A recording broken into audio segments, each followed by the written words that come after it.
Let me take a moment and just say that we have two of our colleagues here. That was the one who just spoke up, Sean McBride and Jacob Welt, who both work with us on a lot of these types of projects. So just to kind of summarize, we'll start where we finish, or we'll finish where we started, which is the dysfunctions of a team. But this is the inverse of it, which is the highly functional team. You start at the base. If we trust each other, if we have strong trust with each other, then we engage in unfiltered conflict around ideas. Good teams, good high trust teams have good debate. They don't all get along. They don't always agree. It's one of the misnomers about this environment.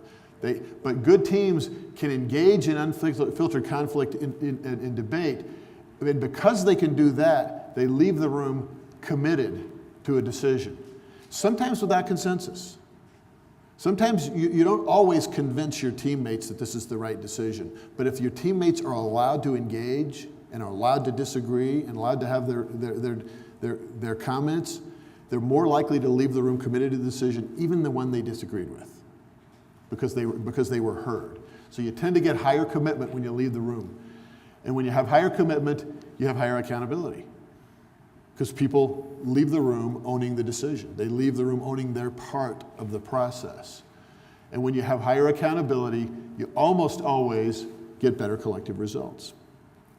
So that's really the theme. We've sort of weaved a few things through this to accomplish it, but really we come back to where we started. Trust translates to results, and we believe it because we've lived it. Questions or comments or thoughts?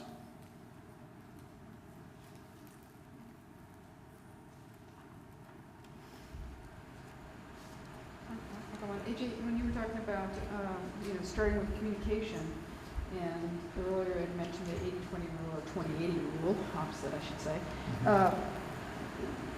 There always seems to be intimidating. Some people who are really good at intimidating in these kinds of meetings, and that tends to swing a whole meeting in one direction or another. Mm-hmm. And I'm wondering if you have suggestions about how to approach that. Or keep from being the person intimidating. Or keep from being the person that's intimidating. So the question is, in some of these group meetings, we could have one individual who is rather intimidating and might be adding a lot to the untrusting environment. And what do we do about that? Well, it's interesting. Although I talked about communicating and getting that going because I think that's such a critical part of it, the communication as a group is a wonderful way to get started. But there may be instances when that communication also has to be handled on a one-on-one basis. And I think if you have one individual who's not aware that their behavior is causing a problem, you need to pull them aside and you need to deal with some coaching with that individual. And so, I mean, the fact that they're intimidating or the fact that they are untrusting or the fact that they are commanding a lot of time in a meeting, whatever the issue is, I think if they don't become aware of it during those sessions and can't realize that they have to change, then you have to go to the one-on-one.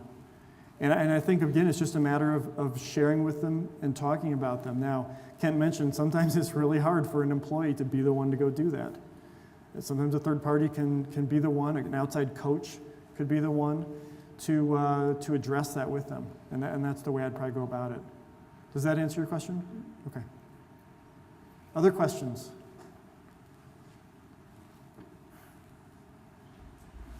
I've got a comment more than anything. Oh, I missed my other colleague. He was behind the camera. That's all right. I'm Greg Brown, also with EKS&H. I was at a retreat a couple of weeks ago, and I was fortunate enough to be at a retreat with Stephen R. Covey, talking about the speed of trust. And there was about 20 people there. It was really a train-the-trainer kind of situation. They were just giving us more detail on the speed of trust. But the companies that were there were pretty impressive. It was little companies like Microsoft, Hewlett-Packard, Procter & Gamble, Boeing, Bell Helicopter, DirecTV. I mean, it was just amazing the size of these companies. U.S. Army was there, the VA hospital. these organizations are all focused on trust, and it was interesting. They had a quote from Frito-Lay's CEO, and they adopted a lot of the principles within the speed of trust within the organization. They've implemented about 18 months ago, and since then they have record profits.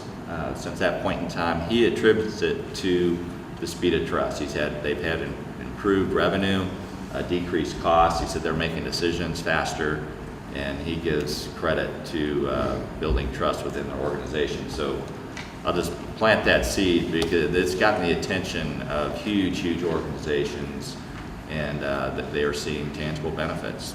So it was interesting to get that perspective.